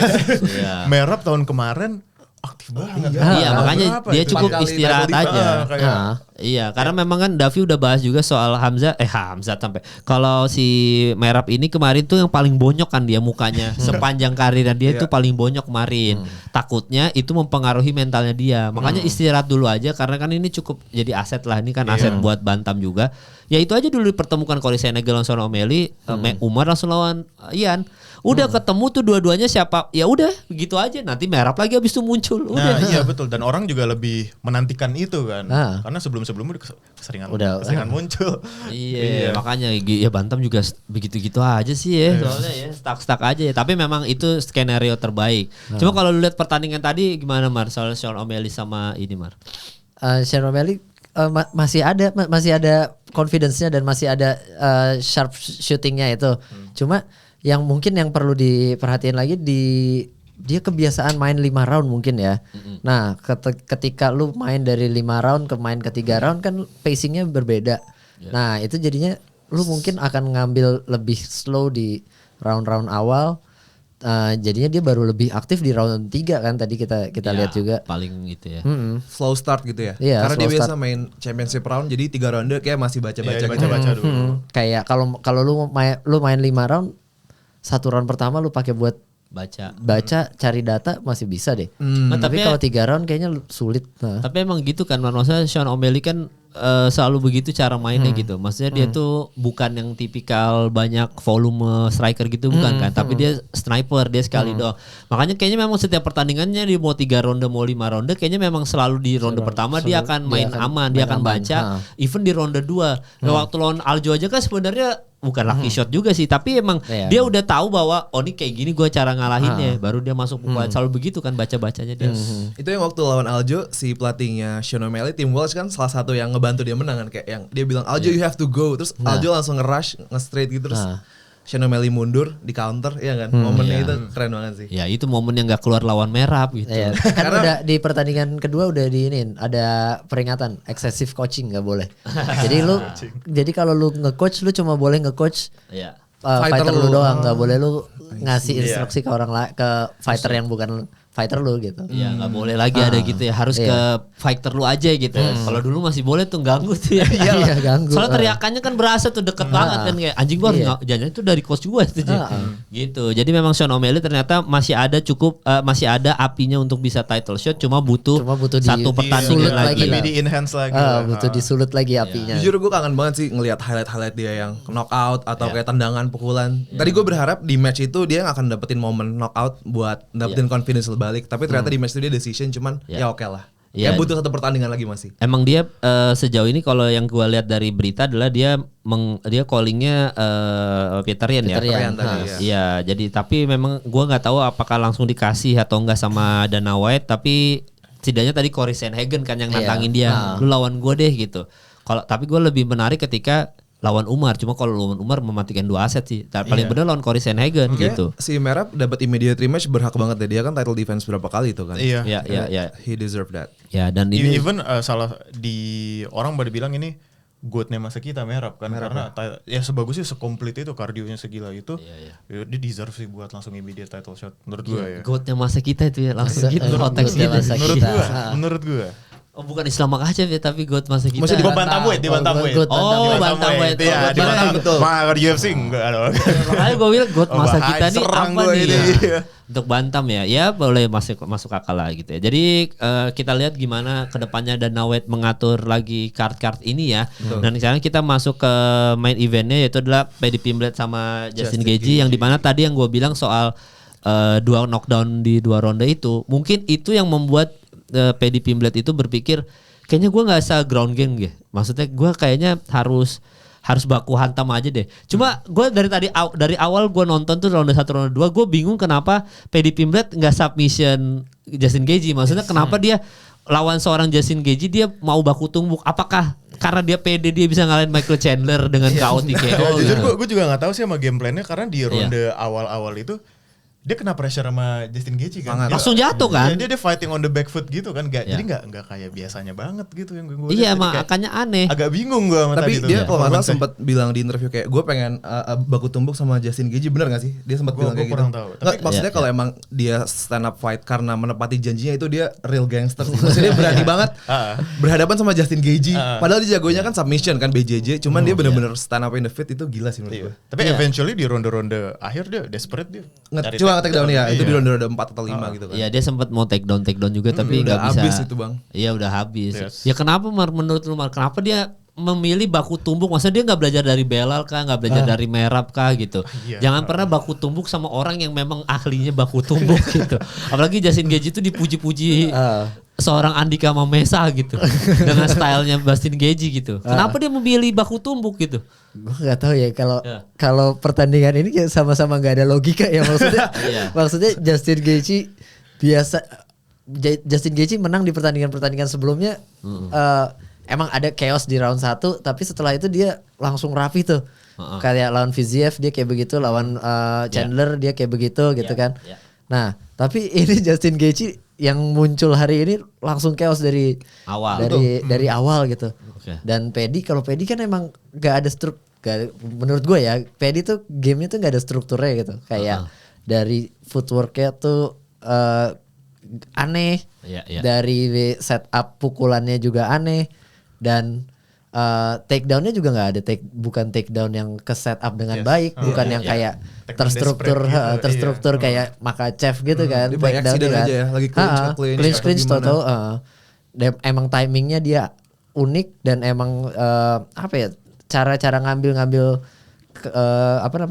keputusannya tuh juga dia aneh, dan ini ketemu dua-duanya yang sama-sama nggak ada logika gitu. Main hantam-hantam aja. Iya kayak Paddy Pimblett tuh kayak jago submission nggak terlalu kelihatan tapi jago pukul juga. Jadi kayak petarung average aja ya, nggak ada yang punya specialty kayak gimana ya. Dia punya specialty, dagunya udah kayak batu itu gila yang benar-benar impresif menurut gue. Itu gila banget sih. Dia udah jatuh berkali-kali, udah di ground and pound masih survive. Itu yang Scousers they don't get knockout. Tapi nggak itu nggak, kalau ngomongin Chin kuat mah kita belajar dari Chito Vera Holloway aja. Chito, makanya nanti kalau misalkan makanya tadi gue nge-tweet soal Topuria, gue ngerasa bahwa ya Topuria bisa jatuhin Paddy Pimblett kalau dia ngeliat. Bisa dia. Maksudnya kalau selama Holloway aja bisa dia bikin jatuh, Holloway kan dagu terkuat. Iya sih. Ya kan, maksudnya dia nggak pernah jatuh loh, knockout sebelum ketemu Topuria kan. Dia nggak pernah knockout sama sekali. Seorang Max Holloway itu nggak pernah seumur hidupnya dia tuh dia nggak pernah jatuh ke bawah, nggak pernah. Tapi sama Topuria dijatuhin ke bawah. Ya banyak orang yang bilang ya bang dia kan sudah akumulasi juga kali dipukul orang berkali-kali gitu. Ya tapi Paddy Pimblett apalagi Paddy Pimblett yang lebih fresh kalau lebih fresh lagi gitu. Maksudnya gue merasa bahwa Topuria bisa jatuhin dia bisa dengan mudah gitu. Kan banyak yang bilang kayak ini Topuria ngeliat dua anaknya bertarung gitu kan kayak gue mau title defense gampang, mau lawan siapa gue nggak peduli gitu kan, karena emang ya level Topuria kayak di atas itu. Dia mau mukul dua orang itu kayak bisa jatuh sih. Gue juga setuju kayak bisa tidur. Justin Gaethje juga kan rahangnya 2017-18 sekuat apa itu waktu di undefeated masih undefeated ya. Meskipun dia sering kena wobble gitu tapi iya sama kan Paddy Pimblett juga wobble gitu kan. Nah itu aja udah potensi dikauin Topuria banget sih. Iya bisa tidurin. Takut si Paddy Pimblett kasusnya kayak Tony Ferguson dulu kan, waktu dia lagi winning streak itu terus perebutan interim dia ketemu Justin Gaethje juga kan. Di situ Tony dihancurin sampai kayak di stop sama Herb Dean sama wasit, dan setelah pertandingan itu kan Tony downfall kan. Nah gue takutnya Paddy Pimblett yang di match-match sebelumnya nggak pernah nerima damage banyak ini, di match tadi kan mukanya hancur banget. Hancur banget. Gue takutnya dia setelah match itu berubah, jadi kayak dagunya jadi nggak sekuat itu, mentalnya juga kena. Itu sih yang gue takut. Karena itu bener-bener wah hancur banget sih tadi. Bener-bener jatuh. Jadi kayak Joker ya. Kayak Joker gitu ya. That's what happen when you 25 minutes stand up bareng Justin Gaethje. That's what you get man. Kalau nurutin game dia itu ya that's what you get gitu. Gak ada yang nyaranin kayak gitu sih. Paddy Pimblett. Dan gue jadi ragu gitu sama dia. Maksudnya kalau dia bertahan dengan submission, setidaknya dia punya karakter lah gitu. Walaupun tadi kita bilang mungkin karakternya dia adalah gaya bertarung kayak gitu bisa aja kan. Chaosnya itu aja. Cuma ya lu mau bertahan berapa lama dengan chaosan itu Mas nggak akan apalagi lu ketemu Topuria gitu. Makanya Topuria sama Arman dia nge-tweet jelek-jelekin semua kayak Arman dia bilang lu dikasih kesempatan itu lu dikasih tahu tuh nggak segampang itu naik peringkat ke atas kalau kata Arman gitu kan kurang lebih ya. Kalau Topuria bilang apa dia bilang tuh tweetnya dia ntar gue lupa si tweetnya si Topuria. Akhirnya si Arman sama si Topuria setuju dalam satu hal, yaitu Paddy kayak ini orang apaan sih gitu. Akhirnya dia akur untuk menghujat Paddy. Ya dia lu lawan orang umur 38 aja begitu maksudnya little sosis dipanggil-panggil gitu struggle. Lawan orang umur 38 tahun yang dimana sebenarnya lagi era downfallnya dia kan. Kecuali lawan Fiziev gitu-gitu. Tapi ya intinya dia udah di puncak karirnya dia lah. Dia udah nggak di prime-nya dia Justin Gaethje. Itu aja dia sulit. Sebenarnya waktu dia lawan Tony Ferguson dia sulit juga, kita kan ragu-ragu kan kayak Paddy Pimblett ini sebenarnya kelasnya di mana sih? Gitu. Terus dia lawan Bobby Green orang tua. Terus lawan si Chandler lagi. Siapa yang enggak ngalahin Chandler kata Khabib gitu kan. Kata Islam ya. Iya makanya kayak dia belum pernah ada fight yang lawan top contender yang ngebuktiin benar-benar level gue tuh di sini gitu loh. Dia kayak cuma menang fighter-fighternya juga kayak habis kalah. Jadi nggak ada yang seimpresif itu. Belum pernah ngelawan orang yang benar-benar di prime-nya itu. Kayak kebanyakan kan Michael Chandler kan habis kalah. Ya. Tapi ya ini juga. Makanya Pedi ternyata belum di level itu ya. Pas kita lihat pertandingan ini kayak dagunya di level itu tapi lainnya belum. Dagunya udah siap tapi dagunya udah levelnya. Game plan-nya belum di sana. Gue nonton Pedi Pimlet hari ini emang gue mencak doang sih kayak ngapain lu Bakuto sih kayak gitu terus setiap ngomong kayak lu ngapain sih, tapi bener juga maksudnya dia juga kemampuan submissionnya juga biasa aja ya. Jadi berapa kali dia mencoba sulit juga gitu. Terus tadi kan dia mencoba take down berapa kali kan, cuma emang si Justin Gaethje itu take down defense-nya bagus. Jadi ketika si Paddy Pimblett coba take down jadinya ada di posisi front headlock tuh. Ya kan? Oh, sempat masuk ya. Front headlock. Jadi terus dari situ si Justin Gaethje tinggal pukul-pukul aja gitu. Tapi Justin Gaethje juga nggak mau ngelanjutin itu, tetap stay aja di. Menurut lu gimana Bang? Kayak di mana dia bisa ground and pound sih, tapi dia abisnya kayak diem gitu terus ya udah berdiri aja lah. Iya, andai kata gue ada di di posisi front headlock gitu, kalau fighter lain gitu kan. Dia pukul-pukul sebentar terus nanti dia go behind ambil backnya tuh yang dari samping ini pukul-pukul yang dari samping terus diambil RNC. Biasanya seperti itu. Tapi Justin Gaethje kayaknya nggak mau kayak gitu. Iya, sebenarnya ya kayak lu bilang tadi si Justin Gaethje kan dapat banyak momen knockdown si Paddy Pimblett terus end up dalam posisi kayak gitu kan. Cuman si Justin Gaethje tuh kayak ngasih waktu buat dia recover, jadi bisa bangun lagi, nggak dikunci ataupun di ground and pound. Di situ gue bingung kayak ini Justin Gaethje mau nyari finish di atas atau gimana sih? Menurut lu gimana tuh Bang? Ya kayaknya sih kayaknya sih. Gak tahu Justin Gaethje kan gak pernah ngambil submission juga kan, gak pernah take down juga gak pernah. Dia BJJ brown belt ya. Dia Justin Gaethje. Wrestler dia. Wrestle college wrestler. Ya. Jadi memang si pertandingan itu ya hiburan sih buat kita ya. Secara langsung hiburan. Cuma kalau kita ngelihat apalagi kita ngomongin lightweight ya, yang sebelumnya ada Islam Makhachev, ada Topuria sekarang, ada Arman Tsarukyan juga. Itu tuh ngelihat dua pertandingan itu kayak, apalagi ada Max Holloway juga di situ gitu. Poirier sebelumnya, lihat pertandingan itu kayak ya Allah ini benar-benar dari hiburan aja sih. Kayak dua-duanya. Sih, seru banget. Lu mau kemana sih? Nggak, kalau kita ngomongin nextnya gitu. Benar-benar. Ketika kita nonton Holloway kita tahu nextnya Holloway harus kayak gini nih. Poirier harus begini. Islam apalagi Topuria, Arman, kita tahu nextnya. Oh ini bakal seru nih ketika dipertemukan begini. Tapi ketika lewat nonton pertandingan tadi kayak Paddy Pimblett nggak kemana-mana, Justin Gaethje nggak kemana-mana. Udah itu mah menghibur kita aja, menghibur Jared Leto, menghibur siapa Travis Barker. Kalau menurut gue sih ini kayak nonton Fast and Furious. Iya udah. Wah, spektakuler, meledak sana sini jedar. Tapi logikanya ya udah kita kesampingkan gitu logika kita. Iya, sama on top of that ini interim championship itu yang udah dibikin. Waduh. Gitu dan ini memang benar-benar ya, contohnya kayak Fast and Furious, kalau kita nonton film-film Oscar kan kita tahu nih film ada kapasitas lebih nih, kita nih film. Masalahnya dia tuh pernah ngebacot soal itu sih, yang dia bilang bego tuh si Moicano ya, dia bilang ngalahin Islam kok begitu, bukan ngatain siapa ya, Moicano apa ngatain siapa ya? Gue lupa, tapi intinya adalah Paddy Pimblett tuh pernah bilang kalau kalau gua lawan Topuria, Oliveira tuh harusnya kayak gini, dia bilang gitu kan. Oliveira tuh harusnya jangan stand up fight lawan Topuria, dia terlalu open. Kalau nggak salah ngomong gitu Paddy Pimblett. Gua kalau ketemu Topuria, gua akan langsung submission kayak gitu-gitu. Nah dari omongan itu tadinya gua masih percaya diri kalau sekali giliran dia punya opportunity itu kenapa dia nggak gitu? Ya itu makanya Arman dia bilang kan, lu sama ini lu keluar kata Topuria, you lost your paycheck, maksudnya big paycheck, padahal lu kalau menang lawan Justin Gaethje ya lu setelangkah lagi lawan title shot nih, mungkin lawan gua gitu. Tapi lu melewati momen itu, ya udah itu big loss aja buat lo. Ya setuju sama Arman nama ini. Kalau Justin Gaethje mah diselamatin sama Arman sama siapa? Topuria, legend bro. Iya bro.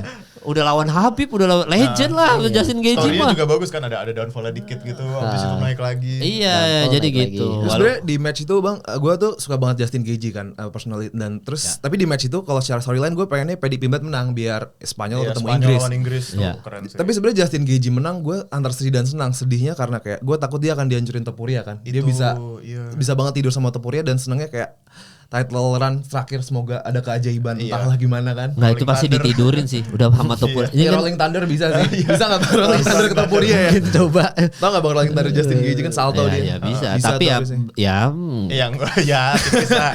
Gue curiga itu habis di first round juga sih itu lawan. Bang itu kan tadi Justin lagi ada cedera apa namanya? Steph.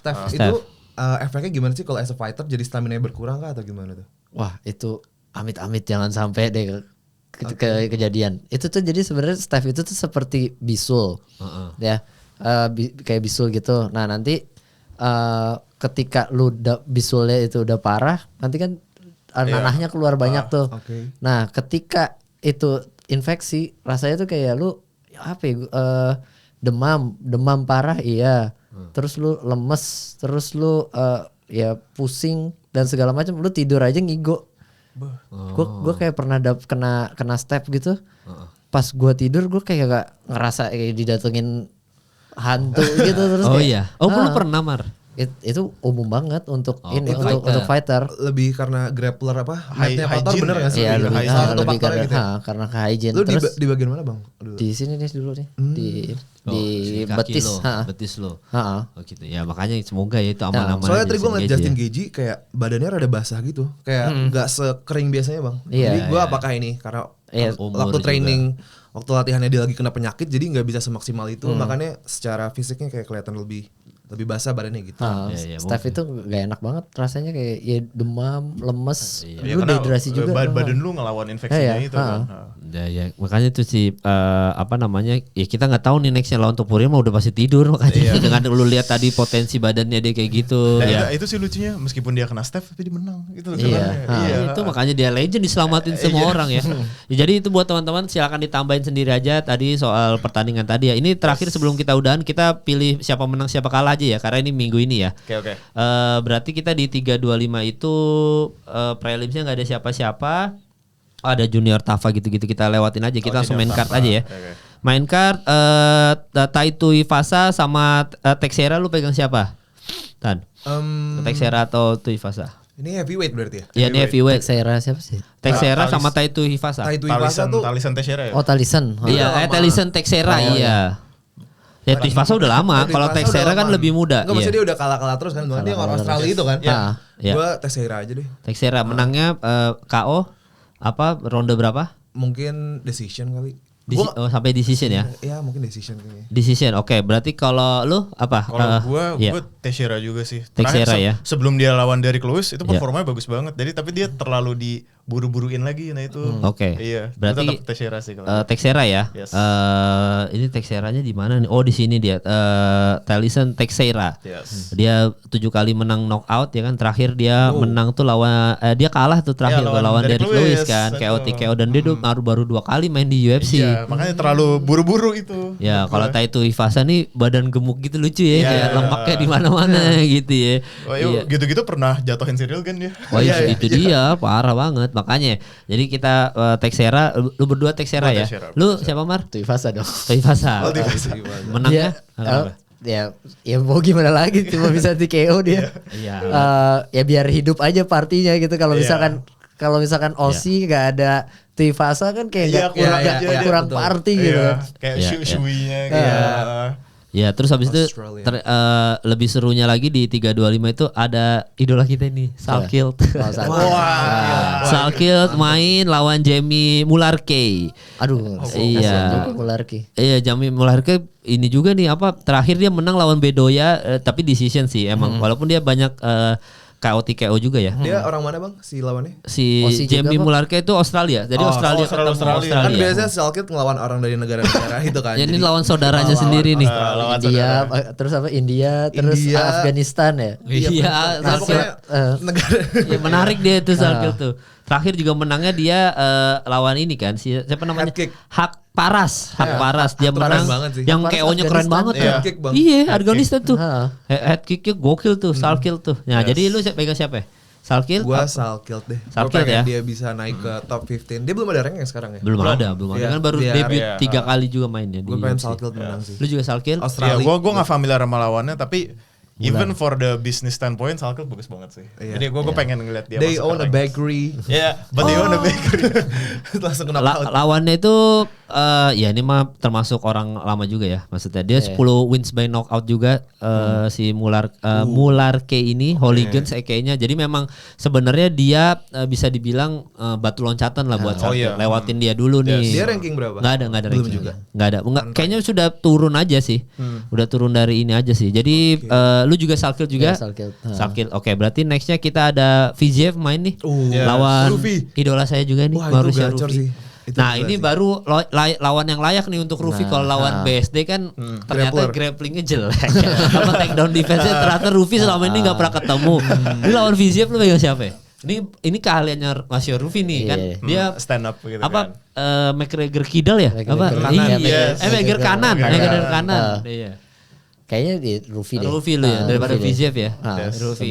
Lu juga Rufi? Dari akurasinya, dari reach-nya juga kan. Rufi. Gue Rufi sih. Padahal ya VJF abis kalah lagi. Iya abis kalah juga. Nggak baku tumbuk kan, kalau baku tumbuk VJF nggak usah diragukan lagi. Betul. Tapi lu Rufi juga. Gue VJF. Oh kenapa? Gue lebih suka striking apa sih, Muay Thai yang gitu kan. Sebenarnya kalau Rufi kan kayak stance-nya aja aneh gitu kan. Dia suka tangannya turun terus kayak ngambil uppercut itu dengan muter kan. Kalau VJF lebih technical kayak kayak menurut gue bisa di crack sih strikingnya si siapa namanya? Rufi ya menurut gue di situ. Semoga aja ya. Ya kita lihat ya. Tapi maksud gue itu akan jadi pertandingan yang seru karena striker, dua jenis striker yang berbeda ketemu itu pasti akan memanjakan penonton banget. Rufi mah seru itu lawan VJF tuh. Jadi gue juga Rufi ya teman-teman ya. Terus habis itu Dan Hooker lawan BSD, saya BSD. Saya si Saint Denis Benoit. Saya lagi into banget nih ke beliau ini nih. Saint Denis Benoit nih menang. Kalau gue BSD juga. BSD juga lu? Gue juga BSD. BSD juga ya. Lu sama Mar atau lu Dan Hooker? Kalau yang menang sih BSD, cuma hati ini Dan Hooker. Gue juga. Gue pengen Dan Hooker sama. Saint Denis Benoit lah. Apalagi yang kita nobar terakhir ya itu ya. Iya. Keren banget ya dia ngalahin. Tapi orang tua Binil Darius Pak ya. Iya langsung KO cepet gitu, kaget kita. Siapa lawannya namanya? Binil Darius. Bentar banget kan. Bentar banget. Kasian banget orang. Iya ngalahin Rufi juga. Ya. Sebenarnya gue tuh sempet berandai-andai kalau dia waktu lawan Dustin Poirier dia nggak sakit tuh gimana ya. Iya. Karena kena staff juga kan. Iya. Lawan Dustin Poirier. Kebangkitan Poirier tuh. Dari fight itu tuh. Ya, nah terus ini terakhir nih berarti main cardnya nih dari Mario Lumar Volkanovski. Nah, atau gini deh pertanyaannya buat lu kan karena kan lu termasuk suka Volkanovski. Ini jalannya pertandingan sebelum udah gimana nih Mar? Jalan pertandingan. Prediksi lu nih Volkanovski sama Diego Lopez. Jalannya pertandingan. Iya, jadi akan sampai 5 ronde lagi berarti ya. Kurang lebih kayak kemarin, cuma mungkin yang kali ini Diego Lopez jauh lebih rapi ya. Karena kan pertandingan terakhir ngos-ngosan tuh Volkanovski tuh. Sebenarnya kayaknya kalau misalkan lu mau memperbaiki Diego Lopez cukup diperbaikin tangan kanannya aja. Karena ketika si Diego Lopez mukul tangan kanan itu kayak nyakar gitu. Padahal kalau lu langsung kan lebih cepet nyampe gitu. Nah, terus kemarin kan si Volk sebenarnya cuma bergerak ke arah tangan kirinya Diego Lopez aja, terus sambil nyerang. Cuma kehebatannya si Volk dia tuh bisa nyerang sambil bergerak ke samping. Itu bukan sesuatu yang mudah gitu. Nah, kalau menurut gue ya apakah si Diego Lopez bisa memperbaiki tangan kanannya itu atau dia kan punya grappling tuh bagus sebenarnya, cuma nggak pernah kelihatan kan. Nah, seenggaknya dia kasih ancaman lah takedown atau apa supaya si Volknya juga fokusnya buyar. Fokusnya buyar gitu. Iya dia tuh 12 kali menang submission loh. Diego Lopez itu maksudnya dia menang KO-nya aja tuh kalau nggak salah KO-nya tuh 11 tapi lebih banyak submission menang 12 kan. Jadi secara nggak langsung walaupun dia 15 first round finish ya emang orang gila Diego Lopez.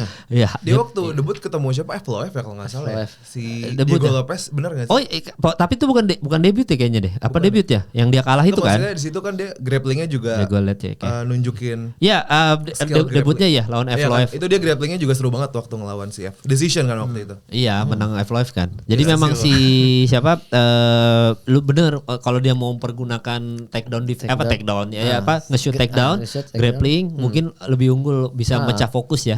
Jangan stand up fight lawan Volkanovski. Mau nggak mau dia God featherweight bro. Volkanovski bro. Iya sih. Sepanjang masa buat sekarang ya nggak tahu nanti akan dilewatin nggak rekor-rekornya dia, cuma buat sampai detik ini dia tetap godnya Federer kan. Jadi itu kalau menurut lu pecahin fokusnya Volkanovski pakai grappling. Lu gimana menurut lu? Menurut gue juga harus lebih, Diego Lopez harus lebih di mix lagi sih permainannya kan. Sama dia tuh kalau lu perhatiin dia tuh agak bad habitnya tuh mirip-mirip kayak apa ya? Misal lagi apa abis nge-throw dia sering kayak Gitu gini. ya. Oh iya. Gara-gara Diego Lopez. Tik ya. Ada jadi kayak dia pernah kayak kecelakaan sepeda waktu kecil ada katanya gitu. Dia kena ada luka gitu di sini jadi dia kebiasaan kayak gini gitu. Mirip-mirip Dustin Poirier kalau Benerin celana. benerin celana. Lagi Nah, itu benerin kan, celana jadi, di take down sama Islam. Nah, itu kan kebiasaan-kebiasaan kayak gitu bisa dimanfaatkan kan. Bisa, Iya, itu sih menurut gue. Gua Tapi pernah- menurut gue bakal close sih. Tetap bakal close ya. Iya. Lu pegang siapa tapi lu? Diego Lopez kan Volkanovski, kalau Mario lu siapa? Gue feeling gue Diego Lopez. Diego Lopez Feeling ya. gue anyway, ya. Diego Lopez lu Iya. siapa? Diego Lopez atau? Ini karena rematch Diego Lopez menurut gue bisa menang Diego Lopez. Dan gue juga pengen kayak biar regenerasi ya, maksudnya kayak biar Volk juaranya yang baru lagi Diego Lopez, dan kalau dia mau menang benar dia nggak bisa cuma kayak Volk kalau adu striking itu bagus banget dia kan kayak head movement jaga distance, Leg kicknya juga. leg kick, jabnya. Menurut gue dia harus mix sama grappling yang dia punya biar si Volk nggak terlalu nyaman di feet kan gitu. Jadi dia harus kombinasiin ancaman takedown, ancaman striking. Iya, submissionnya Diego Lopez bagus banget, kayak emang harus dipergunakan sih, nggak bisa. Iya. Mau nggak mau. Tapi kalau yang tadi masalah gini-gini atau nggak Poirier itu tuh level apa itu cara mereka percaya diri gitu loh. Kayak gue pernah bahas itu kok. Jadi kalau dia ngelakuin ini sama ini tuh berarti dia mau ngapain gitu. Dan itu confidence-nya jadi naik lagi levelnya karena dia kebiasaan lakuin ini. Tapi itu emang di match pertama ngaruh ya ketika ini di nggak begitu sih. Nggak begitu, tapi bukan ya takutnya karena kan itu sesuatu yang udah bakal pasti terjadi di fight. Karena kan itu kalau yang si Dustin bener pas lagi ngebunuh tadi take down kan. Itu dia. Karena emang udah ditawan dia suka gini kan kebiasaannya. Itu dia. Makanya sama benerin rambut. Iya benerin rambut. Makanya nanti buat netizen gimana jalannya pertandingan silakan komen di bawah karena ini langsung back to back ya. Jadi langsung 3-2-5 weekend ini juga. Jadi memang buat kalian lagi nonton, thank you udah nonton episode kali ini, sampai bertemu lagi minggu depan.